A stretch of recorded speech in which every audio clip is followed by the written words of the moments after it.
Hi, it's Scott here, and thanks once again for tuning in to one of my future of work videos where I try to give you tips and things to think about, mental models and ideas and how to cope with the future of work as it rapidly comes towards us. If you enjoy this channel, please hit the subscribe button and hit the little bell and you'll be notified of any future videos that I do. Let's get into the next one.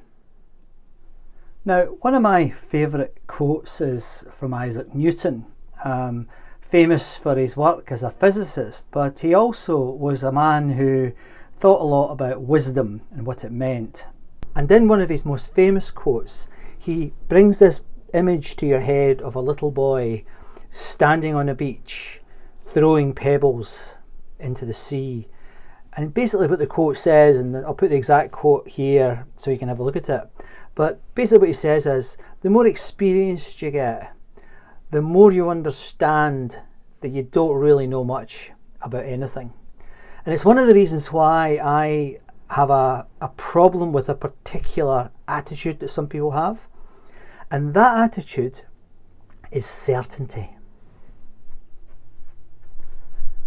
Someone who says that they understand it, they know how it works, they know everything about a subject, they are an expert.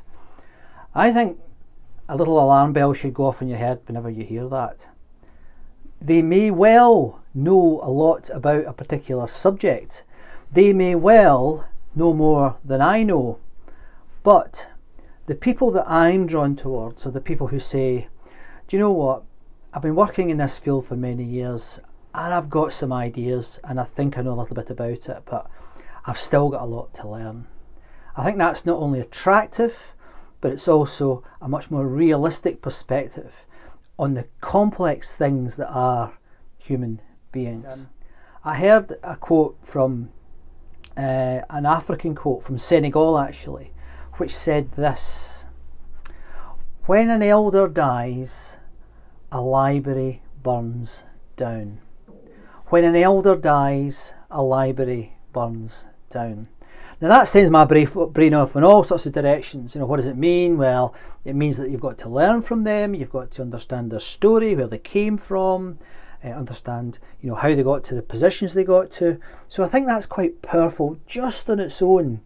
But then it's also generative, because I also think that for organisations, what they should be doing is thinking about the people who have been in the company for many years. Now often, and I've done this myself, so I'm by no means innocent in this respect, companies focus much more on their new starts.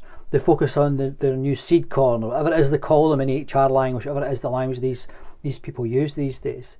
But actually sometimes it's the people who've been there a long time, or who have even left the organisation, that know more about the problem that you're currently facing than the people you've currently got. And honestly, this happened to me twice in my career, where I was working on implementing some future stuff into organisations, future organisational designs or operating models, whatever it was, and someone would come up to you and say to me, we've done this before, you know, and it didn't work. And it's like, oh, these programs can be millions of pounds, but they've tried it before and failed. But because they have no organisational memory, they make these simple mistakes. So I think it's really important that companies think about how they capture the memory of their former employees or their current employees. You know, what have we learnt? People do things called after action reviews, where they maybe do a project and they sit down and they work through what worked, what didn't work, what would we do better, etc. But you know what happens to most of those after action reviews, don't you? They end up in the bin. So these things should be out of the bin in the organisation as we move forward. These are important parts of your organisational DNA. And finally, the other thing that generates this quote about how the death of an elder represents the burning of a library, there's a personal part to this where I do believe that if you live a life, it's worth recording. And I think that you can learn a lot about yourself by journaling, by diarying, by doing an audio diary, a vlog diary, whatever it is you do, whatever it is you choose to do.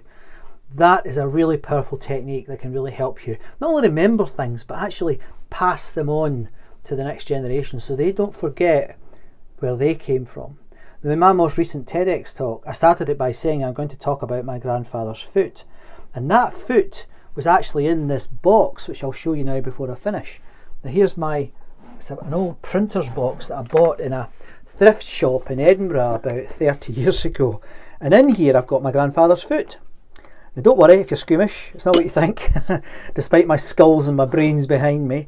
It's actually my grandfather's letters that he wrote to me over a period of 30 years. And it's a foot deep. This is my grandfather's foot. And in this box are some of his memories. In his box is his library. We've not let it burn.